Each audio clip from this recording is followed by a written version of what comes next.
j'espère que vous vous portez toujours aussi bien.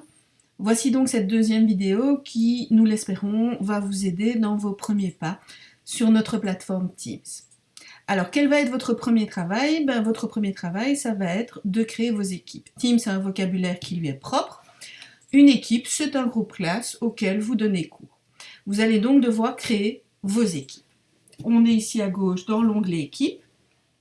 Et à partir de maintenant, la procédure va être différente si vous donnez cours au premier degré ou aux autres degrés. Si vous donnez cours au premier degré, nous avons créé pour vous les équipes, c'est-à-dire les classes auxquelles vous donnez cours.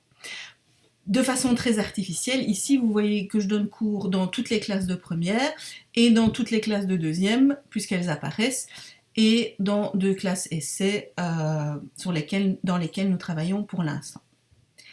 Donc, en tant que professeur au premier degré, vont déjà apparaître les classes dans lesquelles vous donnez cours.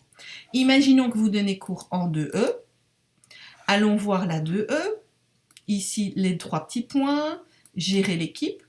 Eh bien, effectivement, nous avons déjà encodé tous les collègues qui donnent cours en 2E. Ceux-ci sont propriétaires de l'équipe. Vont être encodés très vite, très bientôt, tous les élèves qui font partie de la 2E. Ils ne seront pas propriétaires, mais membres de la 2E.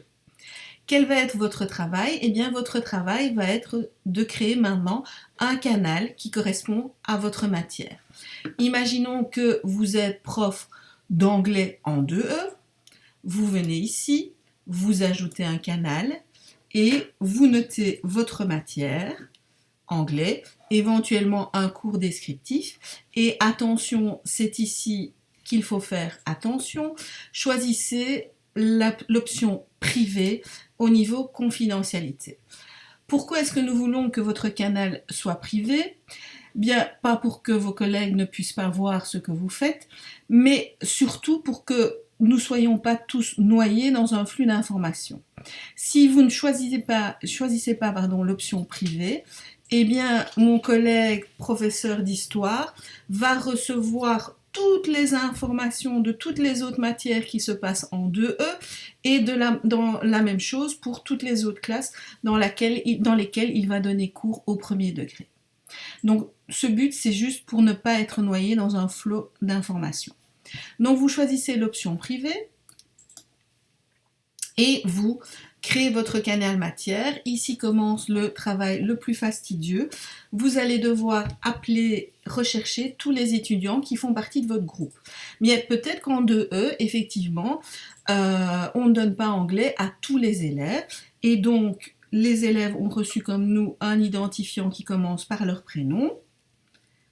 Par exemple, voici un élève que, de façon artificielle, je pourrais inviter. Je ne vais pas en inviter pour l'instant puisqu'ils n'ont pas encore été créés dans la classe 2E.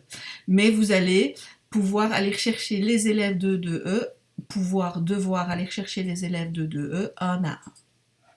Vous pouvez également ici inviter d'autres enseignants, attention, ça doit être des enseignants de 2E, à partager votre canal. Ça peut être intéressant dans une optique de co-enseignement, mais dans le cas effectivement d'un canal privé, et dans le début, nos premiers pas dans la plateforme, ça peut être intéressant pour demander à votre collègue, tiens, est-ce que tu as bien reçu les consignes de devoir, est-ce que le fichier s'est bien ouvert, etc., etc.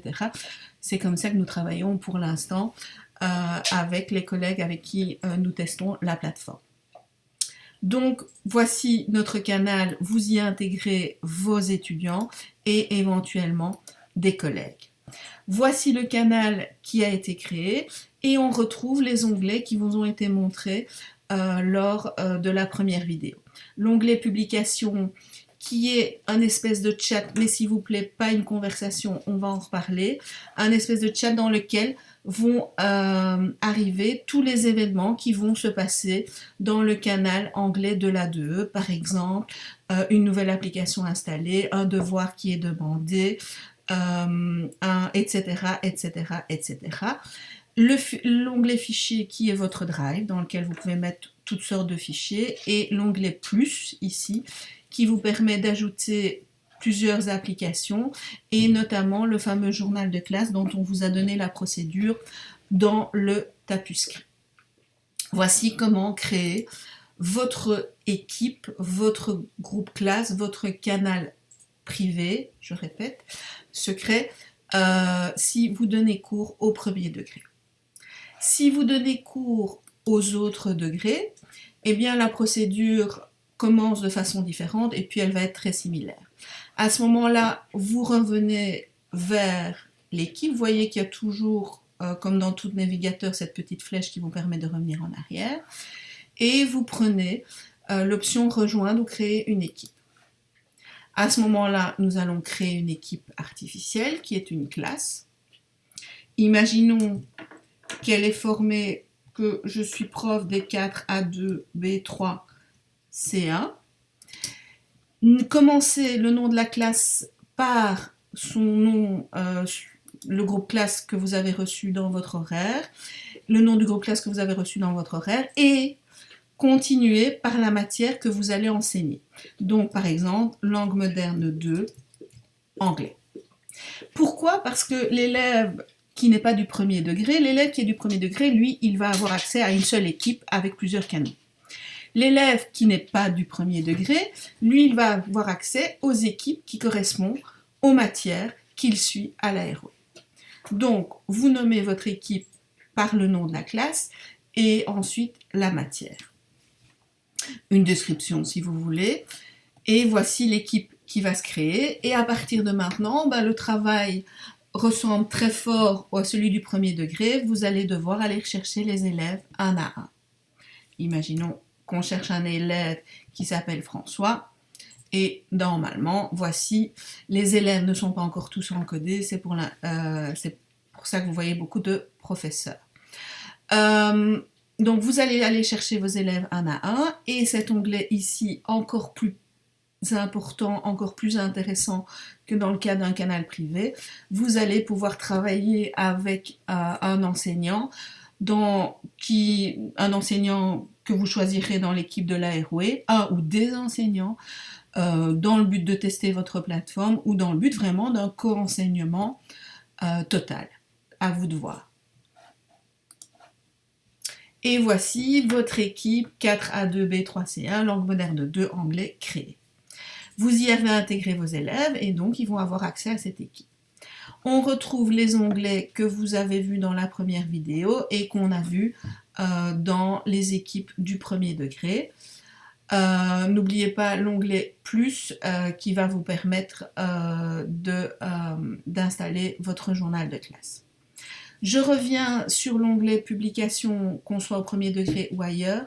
Évitez d'entamer ici toute une série de conversations avec vos élèves. Pourquoi ? Parce que un élève aura accès à autant d'équipes qu'il a de matière, c'est-à-dire imaginons une dizaine, une douzaine. Et donc chaque fois qu'un événement va avoir lieu, il va être notifié. Chaque fois que vous installez un programme, il va être notifié. Un devoir, c'est important, un programme peut-être moins, une appli peut-être moins. Chaque fois qu'il y aura une ligne de conversation, il va être notifié. Et donc, il va avoir accès à un flux d'informations énorme. Si vous voulez converser avec un élève ou avec un collègue, allez plutôt créer une conversation. Vous pouvez créer ici une conversation, la nommer et inviter plusieurs collègues ou élèves à joindre cette conversation. Quand on crée une conversation, on a aussi accès à l'onglet fichiers, c'est-à-dire qu'on peut partager des fichiers avec les personnes invitées à cette conversation. Vous pourrez également, par exemple, à partir de votre équipe, créer un événement, un rendez-vous qui serait ou une conversation ou qui serait un partage vidéo, une réunion vidéo. Voici un peu la puissance de Teams qui, on l'espère, va nous permettre de recréer un contact, malheureusement que virtuel pour l'instant, mais en tout cas un contact avec nos élèves et un contact aussi entre nous. N'hésitez pas également à aller voir les paramètres de votre compte et notamment les notifications pour être certain d'être notifié de tout ce qui pourrait vous intéresser ou au contraire de diminuer l'impact de ces notifications sur votre travail. Mais si vous n'ouvrez pas l'application, le logiciel Teams, vous ne saurez pas tout ce qui se passe dedans. C'est une façon également de se protéger. Voilà cette plateforme qui, on l'espère, va nous permettre de recréer un contact avec nos chers élèves et entre nous. D'ici là, portez-vous bien et à très bientôt, je l'espère.